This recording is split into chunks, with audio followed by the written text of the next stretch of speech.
My name is Sarah Wilkin.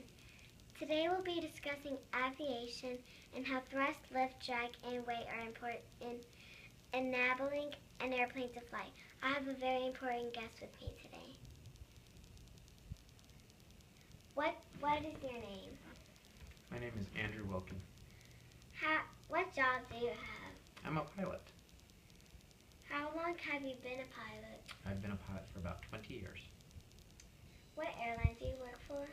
I work for Delta Airlines. Why did you want to become a pilot?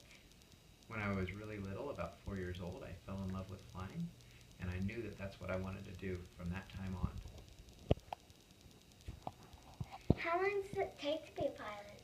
It takes about 6 months to a year to learn how to fly an airplane. What airplane do you currently fly? I currently fly an Airbus 320. How many people does it hold? It holds about 150 people. Thrust is the force that moves the airplane through the air. What part of the airplane creates thrust? The airplane is moved forward by thrust, like you said, and what creates that is the engine. On my airplane, it's a jet engine. On some airplanes, it's a propeller. How do you use thrust when flying? Well, when we fly, we actually want to go fast enough to get the airplane off the ground. And so when we add power, the thrust increases. So we make the engine go faster to add power and increase thrust.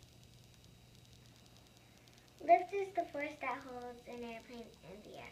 Using Bernoulli's principle, how does the shape of the wing create lift? Very good question. Can I use my example over here? Mm-hmm. All right, I brought Dusty with me today. And Dusty has a wing that's in the shape of a true wing. There's a curve on the top and it's flat on the bottom. And you ask about Bernoulli's principle and how that works.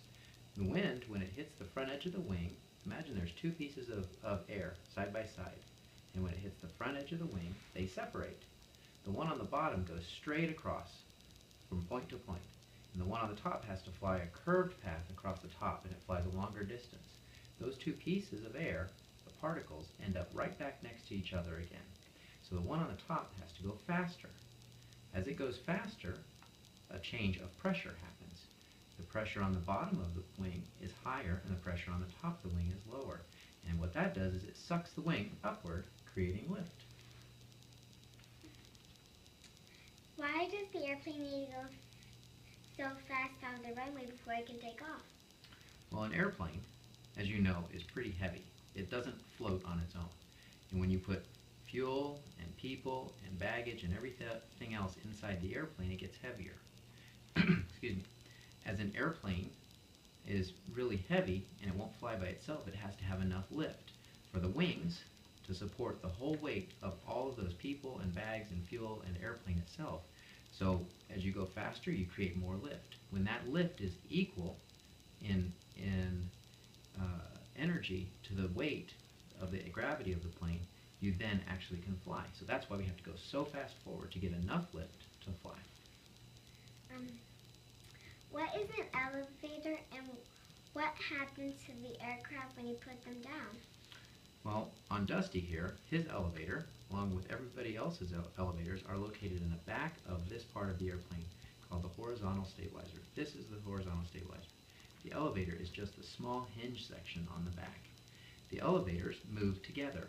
They either move up or they move down. And you ask what happens when they move down?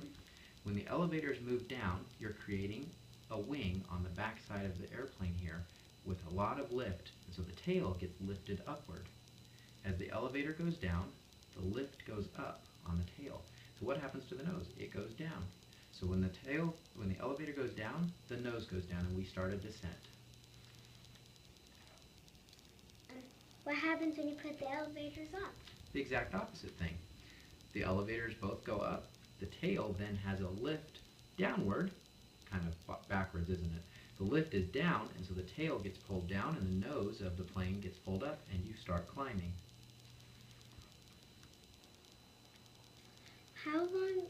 How does using the ailerons help you in flying the airplane? The ailerons are located here on the outside part of the main wing, and they move opposite each other. When one goes down, the other goes up. And what they do to help you fly is they help you turn. And the method of turning is called a bank, so you actually turn the plane this direction with the ailerons. Drag opposes thrust. What part of the airplane helps create drag? The airplane has some flaps. Those are the inside section of the wing here and here. And both of those kind of move like the elevator, but they only move downward. They never move up. And when you put the flaps down, you add drag to the airplane, and that helps to slow it down. How does drag affect the airplane when you are flying? When the airplane is flying through the air, everything that touches the wind creates drag, and so it slows the plane down. Thrust opposes the drag, and if you increase your thrust, you can actually overcome drag and go faster. But if you decrease your thrust or let the drag take effect, it will slow the plane down. How does the weight of an aircraft affect it when flying? Well, that's a great question. The heavier the airplane, or the more things that you put inside the airplane, the more lift and the more thrust that you have to have. If an airplane's super light, it doesn't take a whole lot of thrust to get it to go fast enough to get lift to get off the ground. But if you have a super heavy airplane, you have to have more thrust to get more of that lift to get off the ground. And so when you have a heavier airplane, you have to go faster.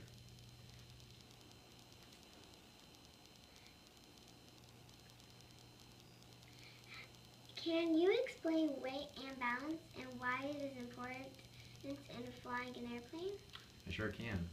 Imagine Dusty here. If he were to put all of his passengers in the tail, and all of his fuel in the tail, and all of his, cargo in the tail, what would happen to the tail? It would be down? It would be pulling down like this. And where would his nose go? Upward. Right. Now his thrust is pointed in the wrong direction. He won't be able to fly through the air like this, will he? So we do the same thing. If we put all of Dusty's passengers and cargo and fuel in the nose of the plane, all here, it's pointed too far down. And so the thrust is pointed down and he still can't fly.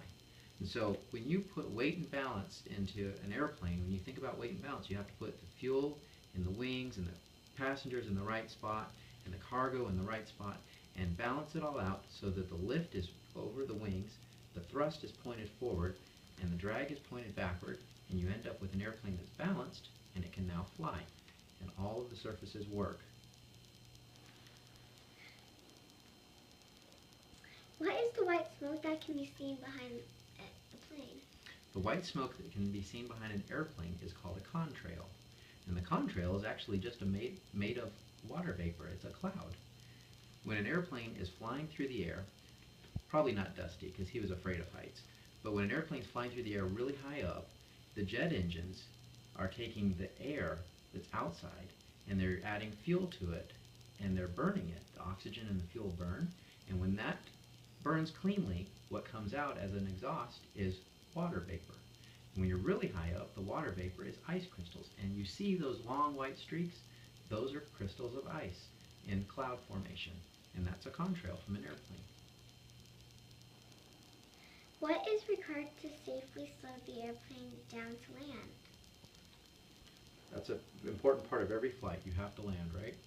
So in order to do that, you have to first decrease the thrust. So that means you pull your power back so that the propeller or the engine stop producing as much thrust, and it slows the plane down. When it slows down, you have to add lift to stay flying. Remember we talked about the flaps? Well, they add drag, but they also change that Bernoulli's principle. They change the shape of the wing and they add more lift to the wing.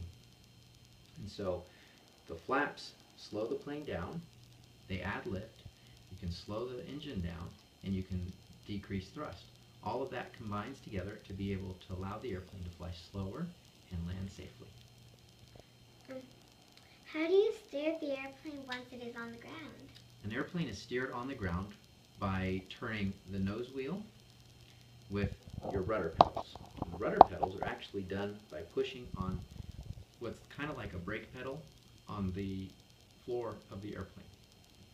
When you push on the right rudder pedal, it turns the nose wheel to the right, and it also turns the rudder here to the right, and it causes the plane to turn like this. When you push on the left one with your left foot, it pushes the nose wheel to the left, and it pushes the rudder to the left, and all of it turns left. So you steer with your feet. On big airplanes, they also have kind of a mini steering wheel. It's called a tiller, and it's positioned on the side of the airplane near the captain. And what that does is that allows him to steer the nose wheel with his hand. So he can do a little bit with his feet, but he can do a really big turn with his hand if he has to make a really sharp turn. What advice do you have for someone who wants to be a pilot? That's a good question. I would like to encourage anybody that's interested in flying to take an introductory flight at a local airport. There's lots of pilots out there who are trained to take passengers up for a discovery flight. You can also go to an airport and watch planes and learn about things by talking to other pilots. You can go to the library and find out through books and research that way. Or you can come talk to a pilot that you know of in your community, like your dad, and ask them. But being a pilot is really fun. Being a pilot is an amazing job. You have a great view to the world. My office window is the entire world. And so I get to see all sorts of things. I get to fly, and I enjoy my job, and it's a good job. It's a good career. So I would encourage anybody that's interested to learn more about it and ask people. Do you have any other questions? Thank you for such a great interview and for helping us understand the four forces of flight. Thank you, Sarah. I had fun.